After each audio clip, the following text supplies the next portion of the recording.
आज हम आए हैं बीकाराम चानमल जो है बीचवाल में।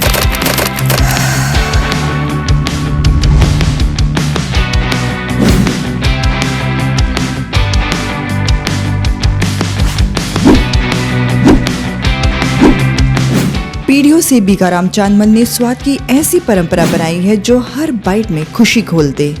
करारी बीकानेरी भुजिया, रस भरी मिठाइयाँ और लाजवाब नमकीन जिनका स्वाद जुबान पर बस जाए और दिल में उतर जाए। शादी ब्याह की शान हो, परिवार संग पल या कॉर्पोरेट ऑर्डर, हर पैक में मिलता है शुद्धता और प्यार।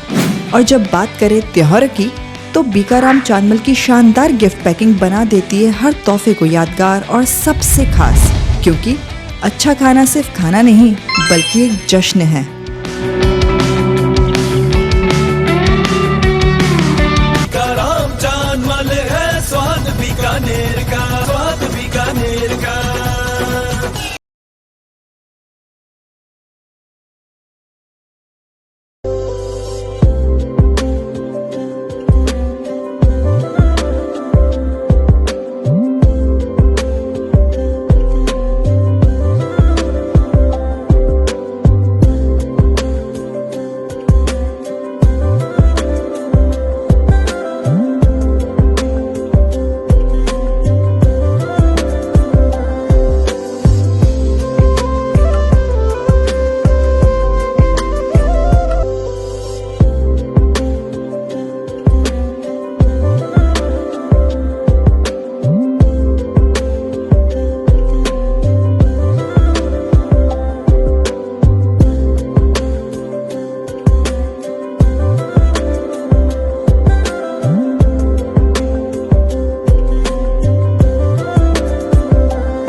नमस्कार, मैं हूं ज्योति प्रकाश रंगा और आप देखना शुरू कर चुके हैं आरएम न्यूज बीकानेर। मेरे यूट्यूब चैनल ज्योति टाइम्स पर मैं आप सभी को पहुंचाता हूं प्रतिदिन बीकानेर संभाग की ताज़ा तरीन खबरें। अगर आपने अभी तक मेरे यूट्यूब चैनल ज्योति टाइम्स को सब्सक्राइब नहीं किया है तो प्लीज़ पहले आप इसको सब्सक्राइब कर ले और फिर हम आगे बढ़ें और देखें आज बीकानेर में दिन भर क्या रहा। खास डालते हैं एक नज़र। आपकी पूंजी आपका अधिकार अभियान, जिला स्तरीय जागरूकता और सहायता शिविर आयोजित।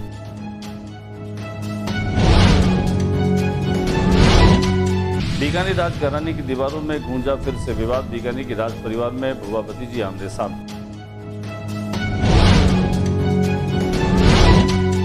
रात 11 बजे अनिवार्य रूप से बंद हो सभी दुकानें। खाद्य मंत्री गोदारा ने पुलिस अधीक्षक को दिए निर्देश।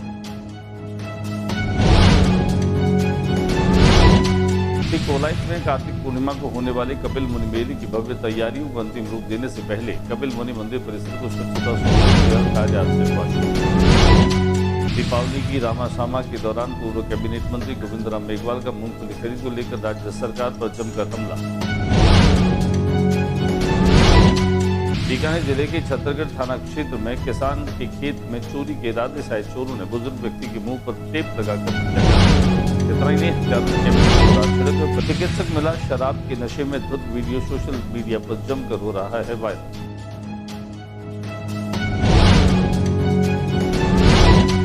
जिला स्वास्थ्य समिति की बैठक में स्वास्थ्य सेवाओं को सुदृढ़ करने के निर्देश।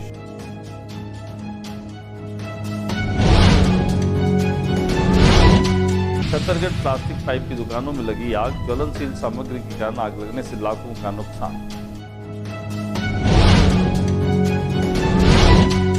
प्रत्येक व्यक्ति के लिए राष्ट्र हो प्रथम और राष्ट्र सेवा और भारतीय सनातन संस्कार जीने का हो आधार, कहा प्रसिद्ध समाजसेवी और अब खबरें विस्तार से। आपकी पूंजी आपका अधिकार, यह जागरूकता कार्यक्रम जो है बीकानेर के रविंद्र रंगमंच पर आयोजित किया गया। कार्यक्रम के दरमियान खाजूवाला के विधायक डॉक्टर विश्वनाथ मेघवाल और बीकानेर पश्चिम विधानसभा क्षेत्र के विधायक जेठानंद व्यास भी मौजूद रहे। उनके साथ में कार्यक्रम में संभागीय आयुक्त विश्राम मीणा भी शामिल हुए। शुक्रवार को रविंद्र रंगमंच पर कार्यक्रम के दरमियान खासतौर से माननीय प्रधानमंत्री नरेंद्र मोदी की एक शानदार पहल के रूप में सभी वक्ताओं ने इस बात को कहा। उन्होंने कहा कि एक बड़ा सकारात्मक कदम है। विधायक व्यास ने भी कहा कि इसका व्यापक प्रचार प्रसार किया जाना चाहिए। उन्होंने कहा कि बैंकों की ऋण वितरण प्रणाली सरलीकरण का सुझाव दिया। समवाय मीणा ने कहा कि कई बार ग्राहक जानकारी के अभाव में स्वयं और परिजनों द्वारा संचित की गई राशि का उपयोग नहीं कर पाते। यह पहल इस दिशा में बड़ी सहायक साबित होगी। दिखाते हम आपको रविंद्र रंगमंच पर कार्यक्रम की कुछ तस्वीरें। क्या इसका उद्देश्य और किस लिए किया है? ये तो बैंक सब बैंकों का यहाँ पूरा शुरू है, पर यहाँ जो जिनका खाता बंद हो गया है, टैक्स हो गया है, उसके बारे में और अलग प्रकार स्कीमों की जानकारी, इस प्रकार यहाँ सब को जो भी आएगा। राजघराने का विवाद एक बार फिर से गूंजने लगा है। सार्वजनिक रार अब सड़कों पर दिखाई देने लगी है। प्रिंसेस राजश्री कुमारी बीकानेर पूर्व विधानसभा क्षेत्र से विधायक सुश्री सिद्धि कुमारी की बुआ लगती है। आपस में बुआ भतीजी का यह विवाद लंबे समय से चल रहा है, जो अब खुल करके सामने आने लगा है।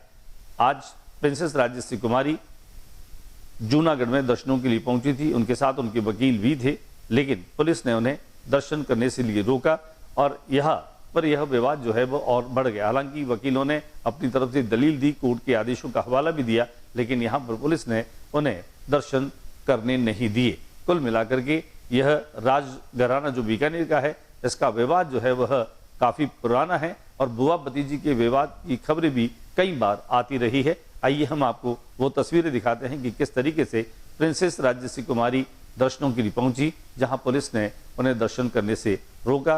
हालांकि उनके वकीलों ने कोर्ट के आदेशों की कॉपियां भी उन्हें दिखाई, बावजूद उसके वो दर्शन नहीं कर सकी। और इसमें कोर्ट का स्टे है, जो जहाँ है वो यथास्थिति बनाए रखे।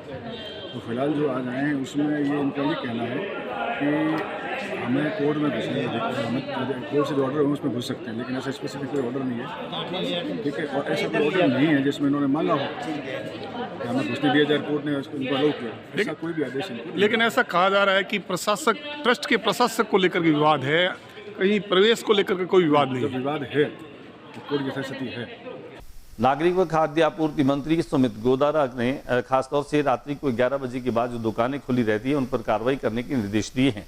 उन्होंने जिला पुलिस अधीक्षक काविंद सागर को साफ तौर पर निर्देश दिए कि अब बीकानेर में और आसपास जो क्षेत्र है वहां पर 11 बजे के बाद में कोई भी खाद्य पदार्थों की दुकानें खुली नहीं रहनी चाहिए। खाद्य सामग्री की दुकानें चाहे वो ढाबों के रूप में है, चाहे वो होटलों के रूप में है, चाहे वो गाड़े और रेहड़ियों के रूप में है, अनिवार्य रूप से 11 बजे बंद हो जानी चाहिए, क्योंकि उन्होंने कहा कि 11 बजे के बाद में ऐसी कोई आवश्यकता नहीं होती। लिहाजा जो अपराध और असामाजिक तत्व रात्रि को बाहर रहते हैं वे ही यहाँ पर ग्राहकों के रूप में दिखाई देते हैं। और उन्होंने ये भी कहा कि इनको बंद करने से पिछले दिनों जो अपराध हो रहे हैं, जो असामाजिक गतिविधियां ज्यादा बढ़ रही हैं, इसमें नियंत्रण होगा, इस पर अंकुश लगाया जा सकेगा। बीकानेर के शिकोलाई तहसील मैसांग के प्रणेता महर्षि कपिल की तपोभूमि कही जाती है। यहाँ पर बने कपिल सरोवर में कार्तिक महीने की पूर्णिमा को लोग स्नान करने के लिए आते हैं। बड़ा मेला लगता है, देश भर के श्रद्धालु यहाँ पर आते हैं। जिला प्रशासन जो है वह अब मंदिर के सौंदर्यकरण और उसकी स्वच्छता को लेकर के आज से जुट गया है। आने वाले कार्तिक महीने की पूर्णिमा को मेले की तैयारियों को लेकर के उसे अमली जामा पहनाए जाने की कोशिशें अब जारी है। दीपावली की रामासामा को लेकर के और उसके बाद में पूर्व कैबिनेट मंत्री गोविंद राम मेघवाल ने सरकार पर जमकर हमला बोला है और उन्होंने कहा कि मूंगफली खरीद जो है उसमें लगातार भ्रष्टाचार की शिकायतें मिल रही है। उन्होंने कहा कि किसान अपनी कड़ी मेहनत के साथ में जो है वो मूंगफली बेचने की मंडी में आता है, लेकिन अभी तक समर्थन मूल्य जो है वह तय नहीं कर पाई है। लिहाजा उन्होंने कई तरह के आरोप लगाए। साथ ही साथ उन्होंने पिछले दिनों जो हैं वो एक व्यापारी की हत्या के मामले को लेकर के भी जो है आरोप लगाए। उन्होंने कहा कि जिस तरह से जैसलमेर में बीकानेर के एक व्यापारी की हत्या कर दी गई, ये प्रदेश की कानून व्यवस्था की जो है स्थिति उसको दर्शा रहा है। दिखाते हैं आपको क्या कुछ कहना गोविंद राम मेघवाल का। मैं कहना चाहता हूँ कि अभी मैं देख रहा हूँ कि टोकन किसान को मिल नहीं रहा है, खरीद सही समय पर हो नहीं रही है, अतिवृष्टि भी हुई है, उसका मुआवजा नहीं मिला है। तो इस संबंध में मैं राजस्थान सरकार के मुख्यमंत्री भजनलाल जी से कहना चाहता हूँ कि भजनलाल जी, हालात बहुत खराब हो रहे हैं। बीकानेर जिले के छतरगढ़ में चोरी की नीयत से आए चोरों ने जो है वह एक व्यक्ति के मुंह पर टेप लगा दिया, लिहाजा उस व्यक्ति की मौत हो गई। घटना कुछ इस तरह से बताई जा रही है कि जो भेड़ और बकरी उनकी रेवड़ है, उनकी रखवाली के लिए वृद्ध जो है वह सो रहा था। लिहाजा चोरों ने भेड़ बकरियां चुराने के इरादों से इस वृद्ध की हत्या कर दी। हालांकि पूरे मामले की जो है वो तफ्तीश चल रही है। कुछ केमिकल ऐसे भी चोरों ने फैला दिए जैसे कि जो उसके परिजन थे वो बेहोश हो गए। सुबह जब उन्होंने अपने खेत में जाकर के देखा तो करीब करीब ये 70 साल का जो बुजुर्ग था इसकी हत्या हो चुकी थी, मौत हो चुकी थी और पुलिस जो है वो पूरे मामले की अब तफ्तीश कर रही है। प्रथम दृष्टया यही लग रहा है कि चोर जो है वह भेड़ और बकरियां चुराने के इरादे से यहाँ पर पहुंचे थे और उन्होंने ही चुराने के साथ इस वृद्ध की हत्या कर दी। छत्तीसगढ़ के साथ बज्जू क्षेत्र का एक मामला और जो सोशल मीडिया में लगातार वायरल हो रहा है वो है एक डॉक्टर का। राजकीय अस्पताल में एक बच्चे को दिखाने के लिए पहुंचे थे, जहां पर खास तौर से यह डॉक्टर शराब के नशे में धुत मिला, लिहाजा लोगों ने वीडियो जो है वो बना लिया। इस डॉक्टर के कमरे से जो है वह शराब की बोतलें भी मिली और इसके अलावा उन्होंने यहाँ पर जॉइंट डायरेक्टर देवेंद्र चौधरी जो है उनको शिकायत भी लिखित में की है। लिहाजा देवेंद्र चौधरी ने कहा कि इसके लिए जांच की कमेटी बना दी गई है और नियमानुसार जो है वो कार्रवाई कर दी जाएगी। मरीज तो बड़े मरे देश वीडियो बना सो सीधा बिल्कुल गलत है बेटे सर। हर ऊपर ले लो हां बताइए आप ये क्यों नहीं करेगा आप हम ड्यूटी भाई समझा ना ठीक है आप तो आओ ना। अरे जो करना है वो कर लो, नहीं करना नहीं जो करना है कर लो, कार्रवाई कर लो। आप इलाज करोगे या नहीं करोगे और किसी भी मंत्री से बोल दो, किसी भी संतरी से बोल दो।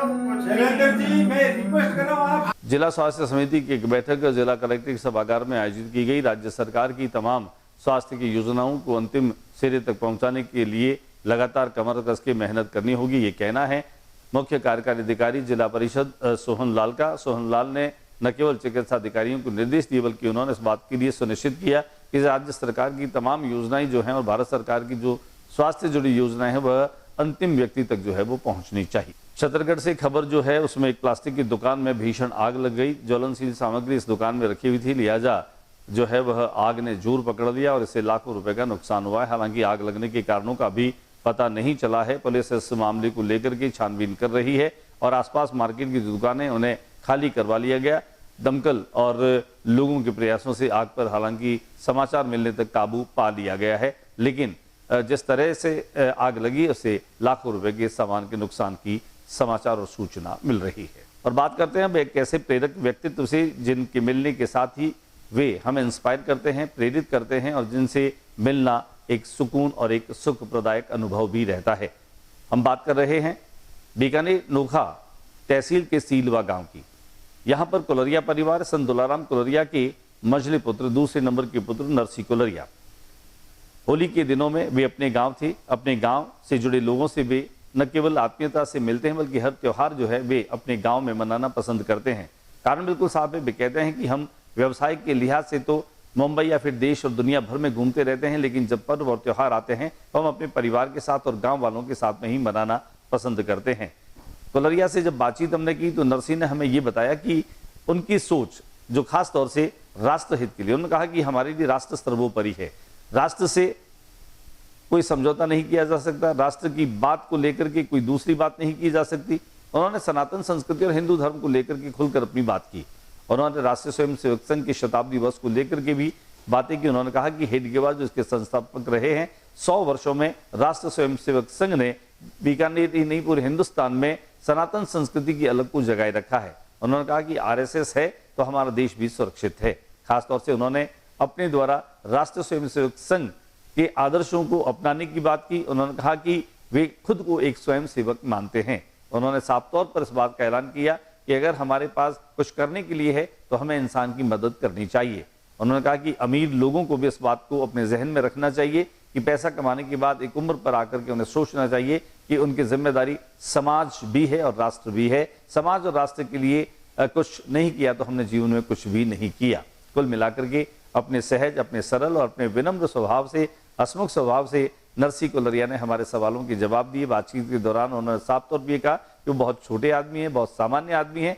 ईश्वर ने उन्हें जो दिया है तो वे केवल निमित्त बनकर के और काम कर रहे हैं। बाकी उन्होंने ये कहा कि उनके जीवन का लक्ष्य है कि हमारा देश मजबूत बने, हमारा समाज मजबूत बने और हमारे समाज में प्यार रहे, मोहब्बत रहे, हिंसा और अपराध हमारे समाज में जगह नहीं बना सके। इसके लिए हर आदमी को प्रयास करना चाहिए।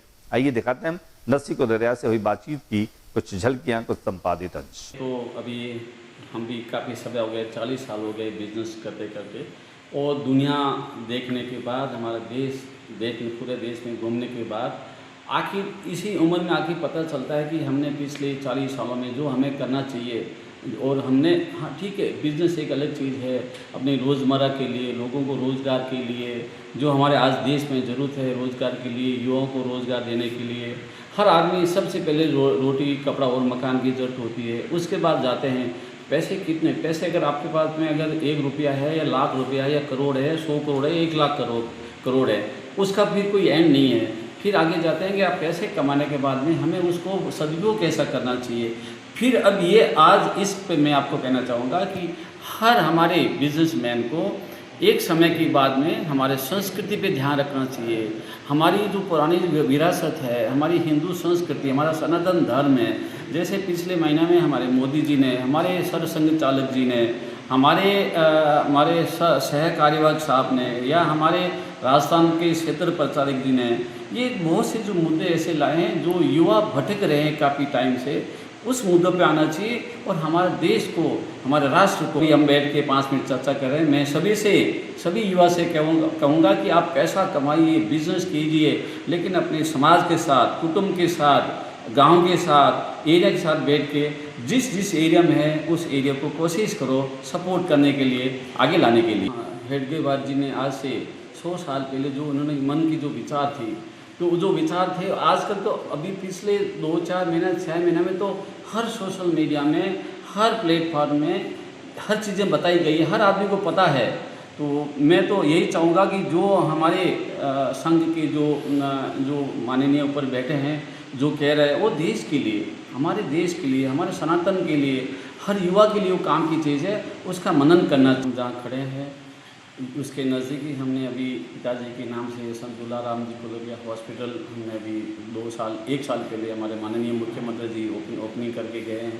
वैसे ही हमने हमारे गांव की बैक साइड में दावा गांव है, वहाँ पर भी हमने आज से 3 साल पहले स्कूल में सपोर्ट किया था। एक 15 गांव है, उसमें भी हमने हमारे बड़े भाई से सपोर्ट करके स्कूल के लिए किया है।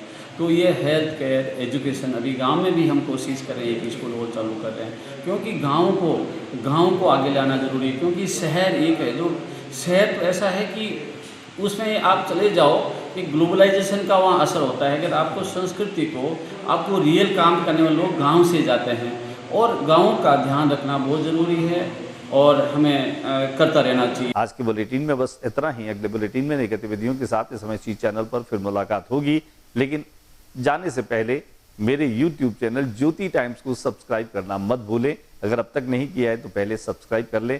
फिर हम बाय बाय कहें, नमस्कार कहें। मिलेंगे कल फिर कुछ नए ताज़ा तरीन समाचारों के साथ। नमस्कार।